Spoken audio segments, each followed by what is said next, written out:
mina sheytaani rajim bisimilahi rahmaani rahim salaamaaleykum wa rahmatullahi wa barakaatuhu.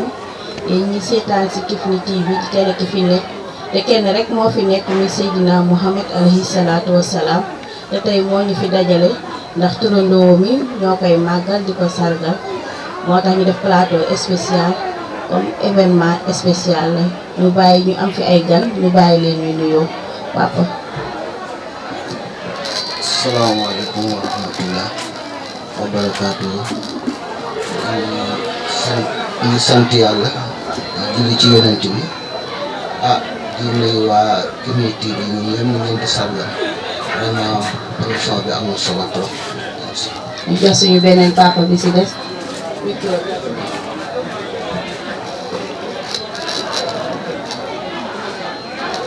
Assalamualaikum warahmatullahi taala wabarakatuh. ginnaaw bi ma sant yàlla julli ci Seydina Muhammad sallallahu alayhi wa sallam maa ngi nuyu ñi fi teew ñëpp seen tur ak seen sant di sant yàlla ba ñu mayee ñu fekkowaat guddi gi di guddi magal Seydina Muhammad sallallahu alayhi wa sallam di nuyu ñëpp di bàyyi ñëpp jërëjëf papa John ñu bàyyi la nga nuyoo.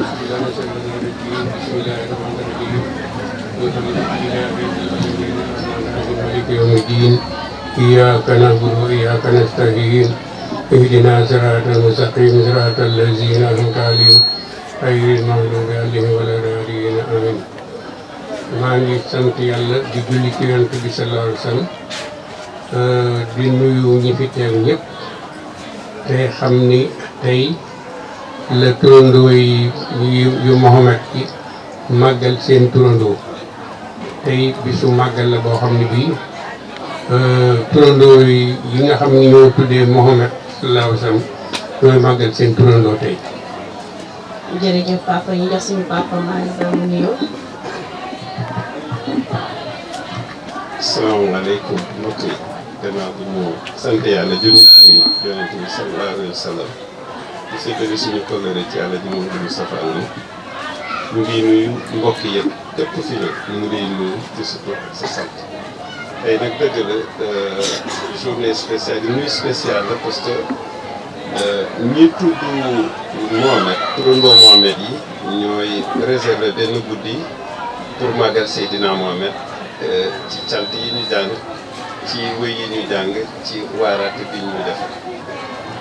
jërëjëf suñu ginnaaw bi suñu invité yi nuyoo ba pare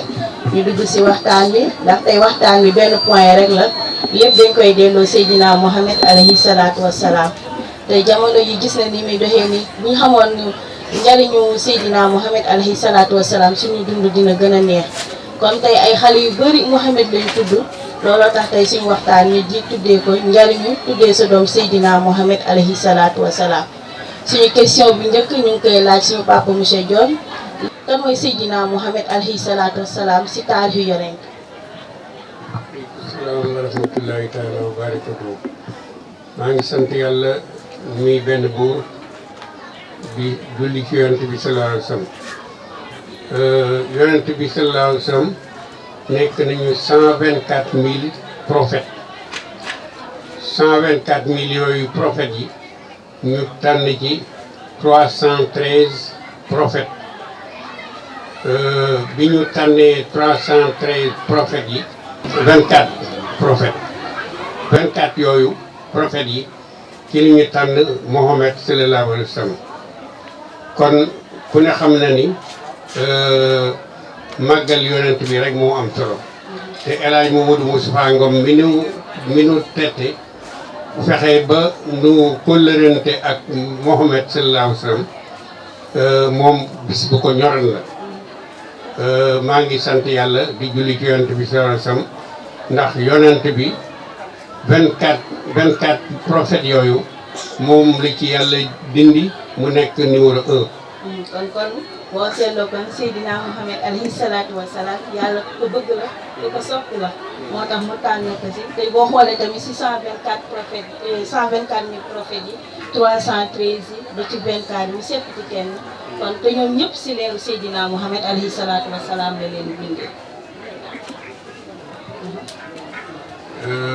maa ngi sant yàlla di julli ci yonent bi sallallahu alayhi wa sallam di xam la ni 24 24 prophètes yooyu yàlla di ci jukki Muhammad mu nekk numéro 1 moom moo waral lépp moo waral lépp te El Hadj Modou Moustapha Ngom daf ko fonkal bu baax.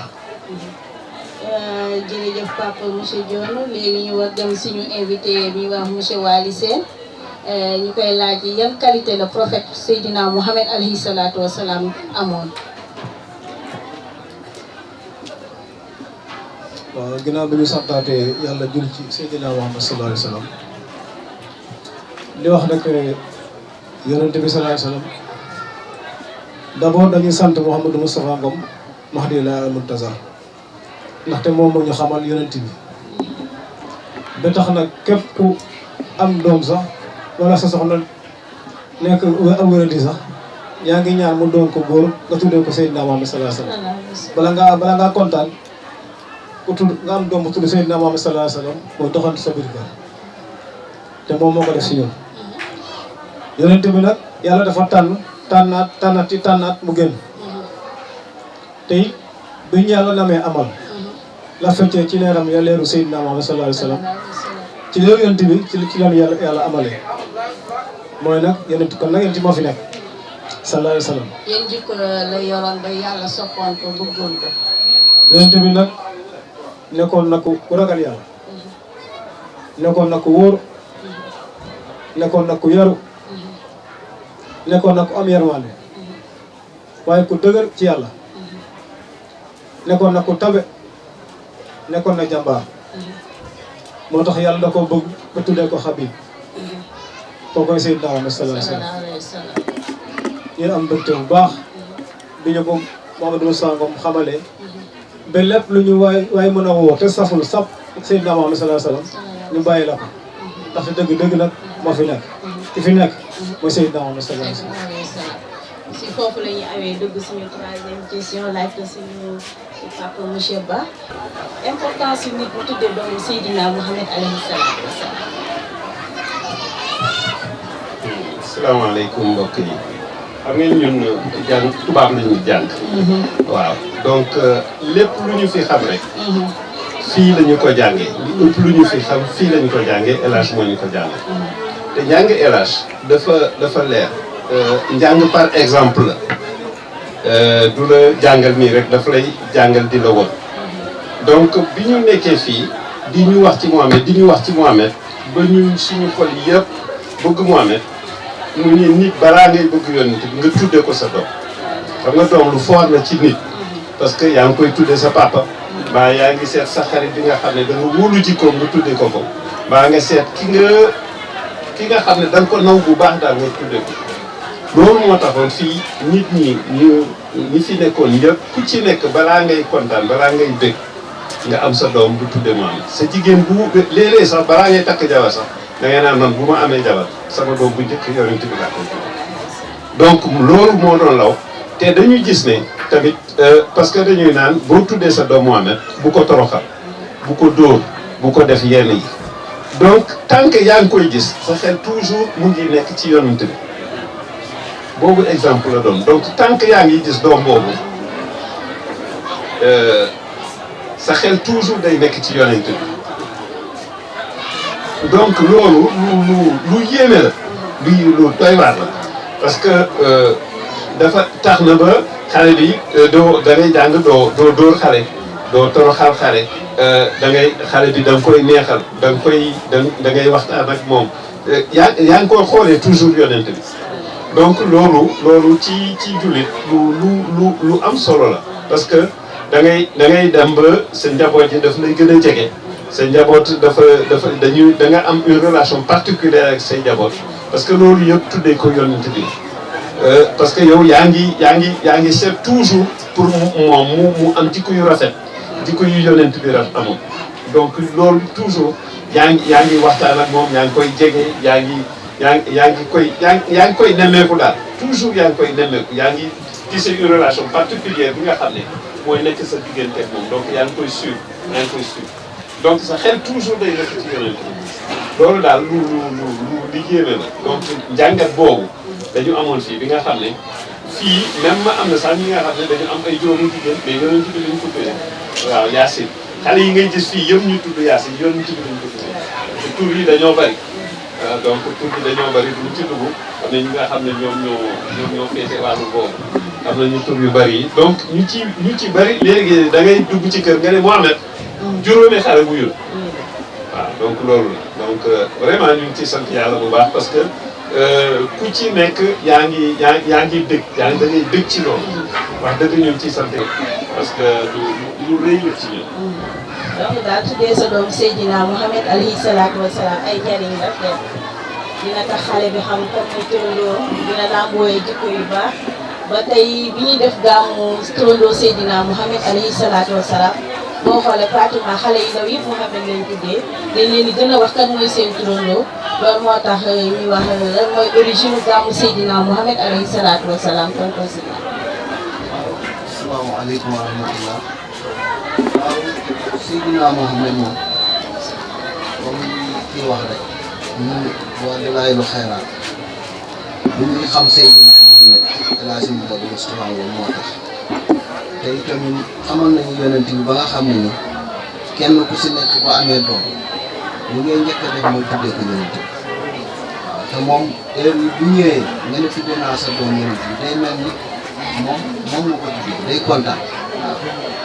loolu bokk na ci suñu doxalin yoo xam ne moom moo ñu ko xamal te dem na ba am na ay jamono yoo xam ne ci hôpital dispensaire bi boo demee déclaré si doom ne Mohamed ñu ne xanaa waa kër moom dong moo di baax. moom ñu ne ñoom dañ ñoo fi déclaré seen doom yonent bi dañ ko wax.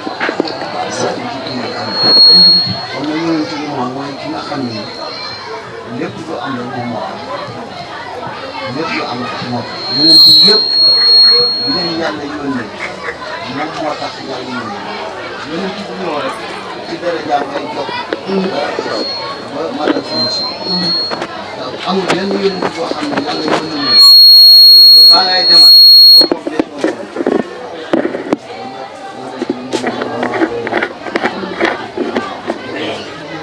yaa ngi woon histoire ngoon tamit dëgg yàlla ñun lépp lu xam ci yonent bi rek ñu ko fekk dañu daan ma am naan ko ci yonent bi ba nga xam ne da nga yaakaar ne yonent bi sax comme ni mu naan wax mais yonent bi yàlla bu baax ñu ngi fànn ñu ne yonent bi xam ne dafa mel ni yàlla bu baax te it bi mu waxee noonu loolu moo am ndax yàlla bu ne maa ngi tuddee ci sama bopp ah ci boppam la ko tuddee kon nag dafa mel ni ah loolu wax moom donc importance yu tuddee sa doom Seydina Mohamed ak gàmmu gi dugg ngeen si léegi ma leen di laaj c'est une question autour du table dama leen di laaj lan mooy récompense yu tuddee sa doom Seydina Mohamed alayhi salaatu wa salaam.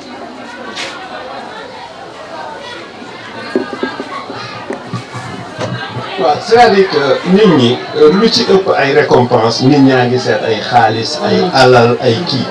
mais am na lu ëpp loolu diine du alal diine du am-am alal ak am-am da nga koy dimbalikoo pour dëgëral sa diine comme ça doo ñaani doo yelwaani doo toroxlu ci keneen et cetera mais gis nga boo tuddee sa doom Mohamed da ngay am dëgër raay boo xam ne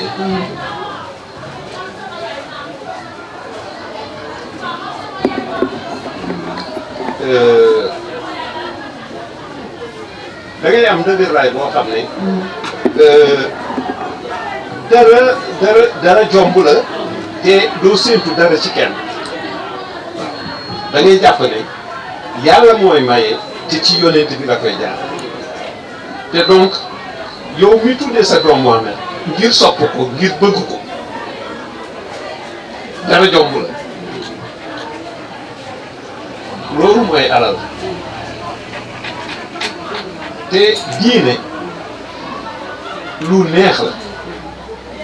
diine lu neex la diine boo demee ba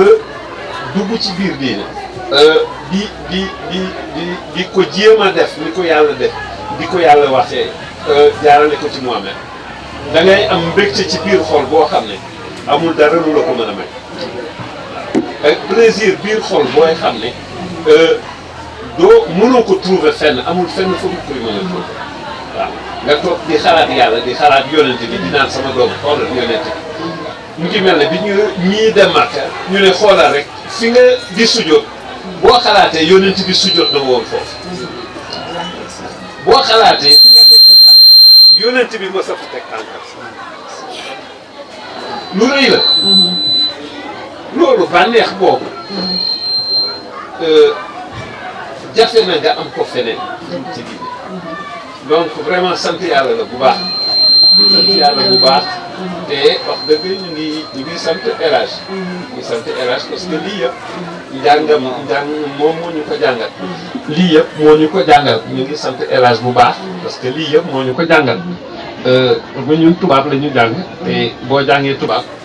lu bari dafa lay dañ koy romb donc ci ñun rattrapage la li ñu ñëwee fi rattrapage bu rëy la ñu am parce que da ngay xam lu bari da ngay mën a ràññee da ngay am pas-pas da ngay gën a góorgóorlu donc tamit nga dem ba da ngay bëgg sa njaboot yëpp mu ne nga tuddee leen waa kër yonent bi ñii tudde nañu ko ay soxnaam ñii tudde nañu ko tudde nañu seeni doom ay doomam waaw tudde nañu ko moom nga jël sa doom nga tudde ko ay soxnaam nga jël sa doom tudde ko ay doomam nga jël say doom nga tudde ko ay saabam yooyu yëpp pour ñi lay wër ñi ngay gis toujours mu nekk ci lu jóge ci moom donc mbégte ci sama xalaat daal yaakaar naa ne mbégte mënu ko passé ñu ngi ñaan yàlla daal yàlla gën ñoo jàppale dama lay laaj laa ngay delloo micro bi nga amee doom bi nga tuddee Seydina Mouhamed alayhi salaatu wa salaam ban effet la la def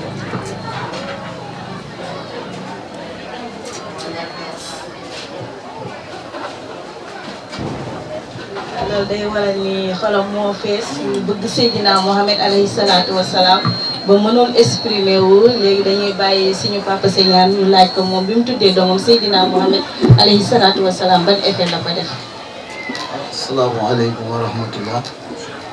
waaw man bu ma amee doom bu tuddee ko Seydina Mouhamed dama kontaan ndax li tax ma kontaan dama ko bëggoon waaw ndax man am naa ñaari doom yu jigéen yoo xam ne après sama doom bu door a ñëw ma tuddee ko Mouhamed.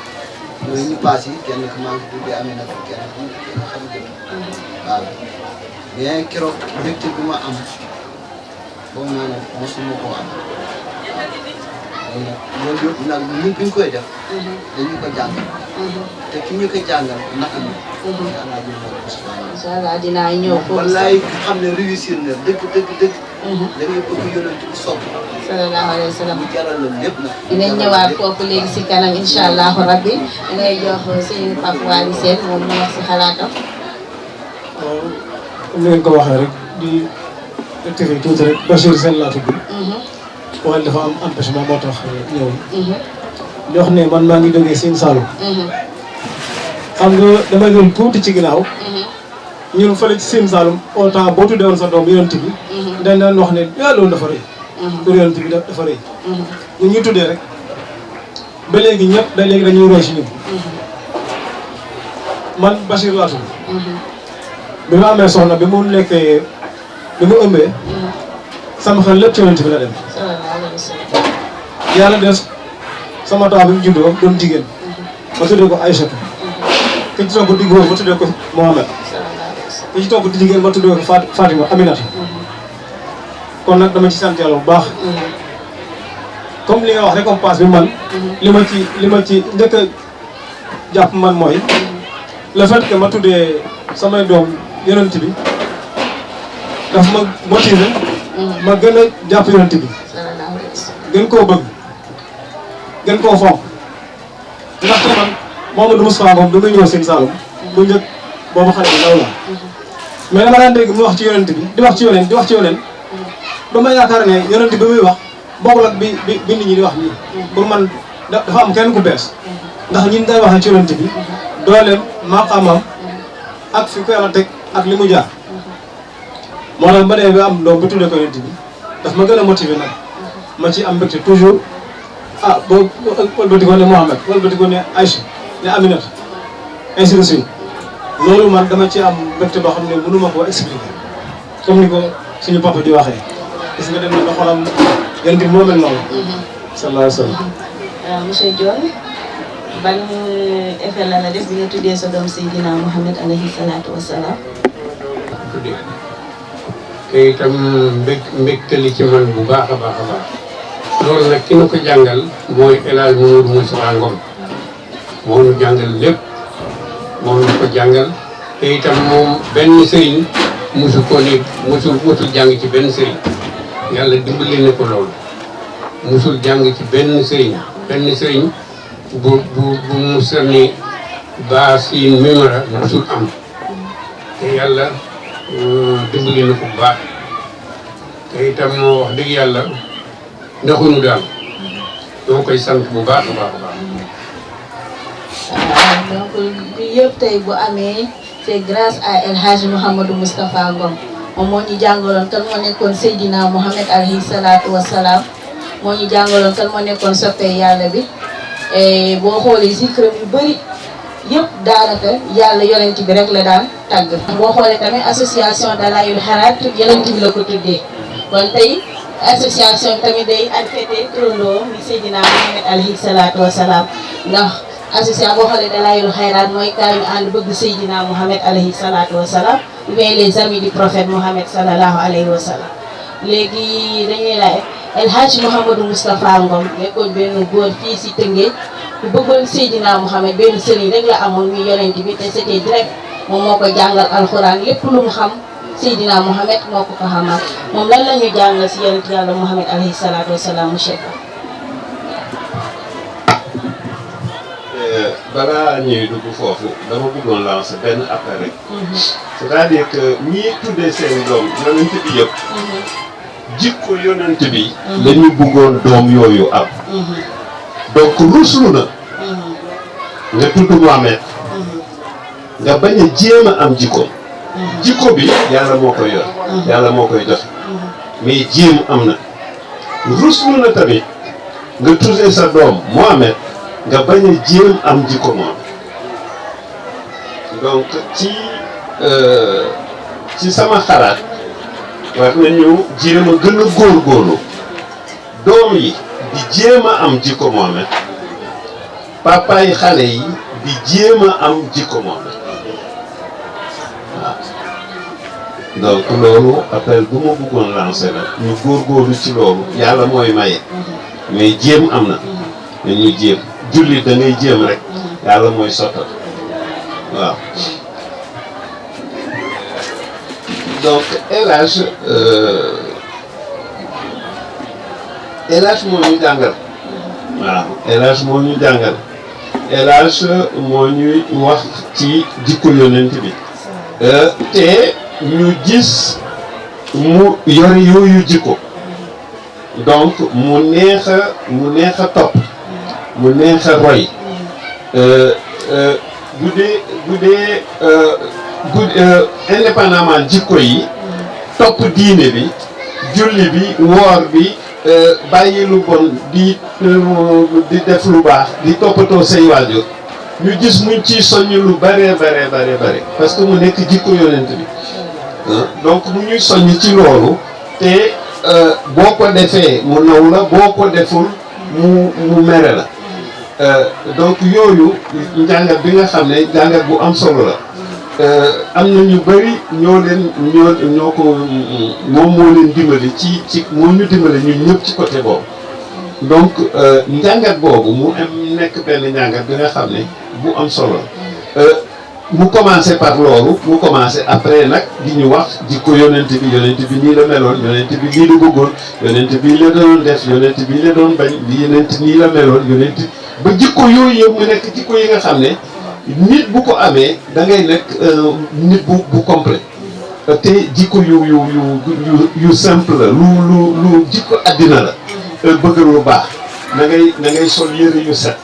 na ngay lekk lu baax na nga toppatoo say waajur na nga toppatoo say jabar na ngay teral say doom na ngay naxanteeg ñoom na nga dimbale ku amul ku néew doole na nga yërëm jigéen na nga yërëm màgget na ngay julli ci waxtu weeru koor bu ñëwee na nga toppatoo weeru koor boo amee alal na nga génne asaka et cetera ba amoon na benn sous-préfet mu ngi woon Gandiaye nee na Elage maa ngi lay remercier ci yi nga xam ne sa membre yi nekk fii ñoo njëkk a fay impôt loolu yàgg na maa ngi koy fàttali donc loolu yëpp ay jikko la parce que fay impôt droit bu ñu teg la mais fay impôt ci jikko bu rafet la fay impôt ci jikko bu rafet la yeneen ko yàlla loi yi yàlla moo teg dëkk yi organisé wu noonu président la ñu teg loi bi lii la respecter loi ci sàmm sa diine la bu ñu ne lii bu leen ko def yow bu fekkee ni jullit piir nga war nga ko jéem a def war nga ko jéem a bàyyi bu ñu ne def leen lii baax na war nga koo jéem a def donc ci loolu la ñu tàggat ci affaire même ci affaire adduna ni ngeen góorgóorlu fu ngeen def bu leen doyalal seen bopp jullit du doyadal boppam loolu yëpp jikko yonente jullit du doyadal boppam jullit dafa war a sol lu set di xeeñ lu neex bu waxtu jotee nga taxawal julli ngay julli nga bañ koo paraxee ngay julli normalement julli du rafet ba ku la gis naw la ci biir loolu donc yooyu booy def loolu sa doom di gis loolu ala kulli alin bu màggee day màggaale loolu julli fajar ñun jàppoon nañu à un moment donné 4 heures du matin la ñuy julli fajar amul kenn ku ñëwee woon tëdd ci lal ba 4 heures du matin passé loolu jàngat la woon rek parce que dañu ne boo tëddee guddi gi ba mu jeex te julli wuloon ñaari rakka gone wuloon ci ñaari rakka yooyu ñu ngi koy julli ci 4 heures du matin donc boo demee ba tàmm jóg 4 heures du matin pour julli fajar nga jàpp ne loolu la après ñu ne la non fajar bi du 4 heures du matin de ay 6 heures mais day fekk tàmm nga ko jàngat la bu boobaa boo tàmmee saa yoo yeewoo nga julli ñaari rakka après boo tëddaatee yaa xam boo tëddaatul yaa xam comme ça donc yeewu fajar bi du doon problème ci yow booy def loolu sa njaboot ji tamit di gis loolu tàmm ko ba kii donc day yomb njàngale bu yomb la te bu neex la ci xol donc vraiment ñu ngi koy santaat encore beneen yoon di wax dëgg ci njàngat bu simple ci bi ñu ñëwal waaw ñu ngi koy sant bu baax bu ñu dégloo li nga wax yëpp bu ñu koy résumé mooy tey bu ñu bëggee muccal suñu njaboot si àddina ak si àllaaxira foog ñu dellu si Seydina Mohamed alayhi salaatu wasalaam moom moo nekk Baabullaahi la porte d'accès de Dieu donc foog ñu delluwaat si moom di delluwaat si ay jikko pour mën a sauvéwu fii tax léegi jikko yi yàqu na te lenn rek moo ñu mën a sauvéwu fii parce que bala nga sauvéwu àllaaxira foog nga sauvéwu fii ba pare donc nag loolu yëpp lu koy résumé tey liy régler le problème la source de nos problèmes li koy régler tey jii moom mooy ñu dellu si Seydina Mohamed alayhi salaatu wasalaam léegi suñu émission bi mi ngi tiré à sa fin ñu bàyyi leen ngeen tàggatoo waa monsieur Signane looy tàggatoo si bésu Seydina Mohamed alayhi salaatu wasalaam. asalaamaaleykum wa rahmatullah waaw ñu ngi leen di siyaare ñu leen jaajëfal waa Kifne TV vraiment ñu leen di def ne am na solo trop ñu ñaan yàlla na ko yàlla avancé ndax ci lii moom day tax dina feeñal liggéey Alaaji Moussa Wangam xam ne moom lu ñu woon jàngal wax dëgg yàlla moom ko def ci dëgg bañ a nax kenn waaw ndax ku ne indi Seydina Mohamed daa wax ne man bu ma kenn yoral ay daal waaw boo amee defaral sa ndey sa baay war na kóob naxut kenn war na yeneen bi dëgg yàlla ñu koy ñaanal yàlla yal na ko yàlla yokk yaram ci bi tamit dëgg yàlla gën a siiwal gën a màggal gën a darajaal ñu lay sargal vraiment li nga def nii ñu ngi ci jaajëfal ñi nga xam ne ñu war a ànd sa papa ñi ngay def ñu la laaj waaw ñu njàng Yaasin nii kenn ku nekk baa ñu yegg day dugg sa tur waaw parce que affaire journaliste si loolu kon nag boo ñëwee toog fii ñaan yàlla yokk yokk sa maam amiin ñu jaajëfal Moustapha tamit ak waa personnel bi yëpp ngeen kontaan ci yéen waaw amiin ñu jox monsieur Bachir Sène waaw di santaat yàlla bu baax di gërëm ci Seydina Mohamed sallallahu alayhi wa sallam leen sant bu baax di sant Mouhamadou Moustapha Ngom wax dëgg yàlla moom kese ndaxte lii yëpp tey ginnaaw yaa ak yonent bi moom la Mouhamadou Moustapha Ngom nag jàmbaar la boo xam ne saa boo ko gisoon sa xel dem ci yàlla te yàlla woon la saa boo ko gisee sa xel dem ci yàlla bu la rombee sax nga xam ne góor kii la nii kon dañ koy dellu di ko ñaanal yàlla yokk ay leeram di ñaanal suñu kilifa yi yàlla ñu fi gën a yàgg te gën a wér daraje Moustapha di gërëm nag waa Kifne TV léegi loo xam ne seen tur yi nag du hasard ndax ki fi nekk nag dëgg-dëgg mooy Seydina Muhammad sallallahu alayhi wasallam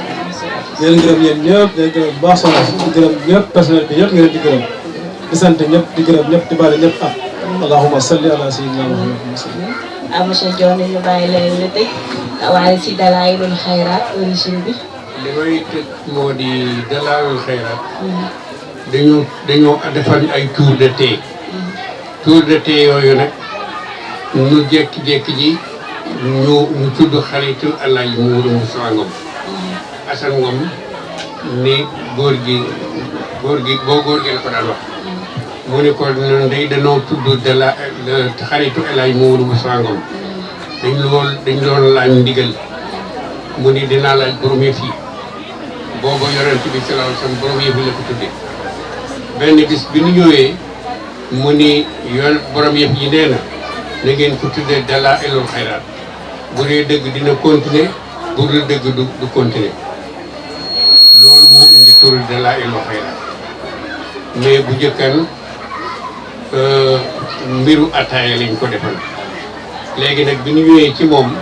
ñu tuddee ko Dalaa'ilul bi ñu ko laajee tur wi mu ni dinaa laaj borom yëf yi beneen bis bi ñu ñëwee mu ni borom yëf yi nee na ngeen ko tuddee Dalaa'ilul Xayraat bu dee dëgg dina continuer bu dul dëgg du continuer loolu daal moo indi turu Dalaa'ilul Xayraat Dalaa'ilul Xayraat nag ñu ngi ko créé le 2 juillet 1974 dañu créé Dalaa'ilul Xayraat Dalaa'ilul Xayraat am na benn bis ma jógee suñu kër booba maa nga dëkk ci marché bi ma ñëwee ci kër gi ma fekk ci buntu kër gi mu ne ma jonn foo jëm ma ne ko damay dem jumaa mu ne man de dinaa dem jumaa bi nu toogee bi nu añee ba pare nu jaar roq bu sow bii bi ñu demee ba tollu Arafat mu ne ma ne ko man de elage su ma amaan oto doo dox mu ne ma dinaa am oto ba ñu ne oto ma ni doy na ma ne ko amin mu ni loolu kañ aajowul amin doon na dafa am ba pare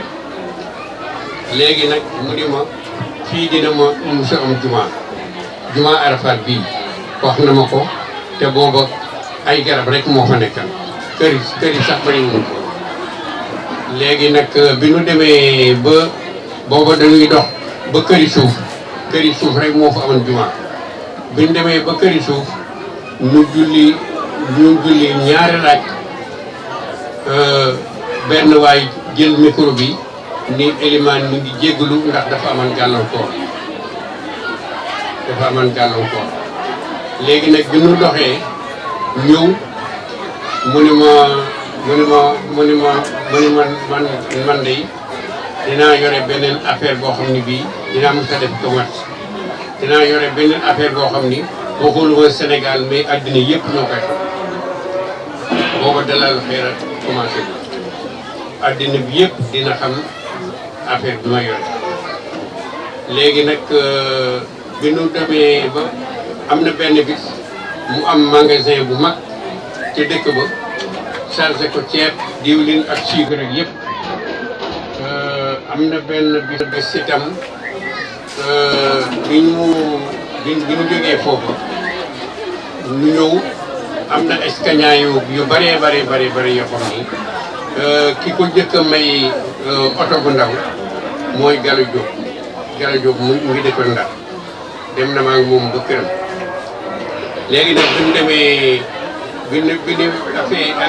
escagna yi mu jiitu ñu topp ci escagna yu bëree la léegi nag bi nga xamante ne nii am nañu juma bi léegi mu dal ni léegi bu soobee yàlla dinaa yore benn affaire boo xam ni waxuma la Sénégal mi àddina yëpp ñoo koy xamante ko waaw booba Dalaa'ilul Xayraat commencé bi le 2 juillet 1974 ci la ñu formé Dalaa'ilul Xayraat waaw le 2 juillet 1974 la ñu formé Dalaa'ilul Xayraat.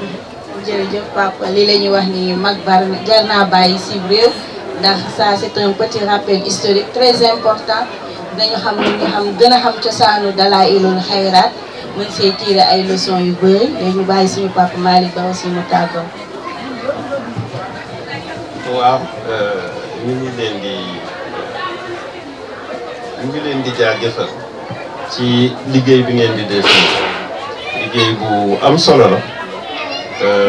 dana tax occasion bu nekk nit ñi ñëw ci plateau bi pour wax seen yëg-yëg mbaa wax seen xam-xam liñ ci xam kon nag lu am solo la dana jàppale ñu bari yàlla na yàlla taxaw yàlla taxaw yàlla na affaire bi jëm kanam ba mu passé seen njort waaw ngeen continuer di góorgóorlu rek lu jafe la ngeen continuer di góorgóorlu rek waaw émission diine moom émission li jëm ci yonent bi mbaa li jëm ci yàlla waaye li jëm ci élage dafa laaj pas-pas dafa laaj rigueur dafa laaj wóolu waaw kon nag ñu ngi leen di ñaanal yàlla loolu yëpp bu ci yàlla duggee rek mu yomb waaw bu ci yàlla duggee rek mu yomb kon nag yàlla na leen ko yàlla yombal bi jaay seeni wujur li ngeen di liggéey ni yàlla barkeel ko bi jaay seeni wujur def ci jàmm ak salaam ok yàlla nañu yàlla taxaw allahumma salli ala sayyidina Muhammad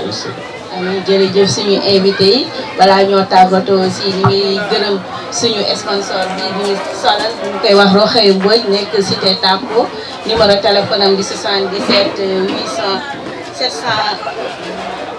873 55 47 ku bëgg si lii rek boo ko woowee téléphone incha allah rabbi mu dina la si ñawal. ñoo ngi leen di wax suñu plateau spécial bi nag jeex na nekkoon spécial gàmmu Seydina Trondo Seydina Mohamed alayhi salaatu wa salaam ñu leen di wax ba beneen édition incha allah rabbi jërëjëf.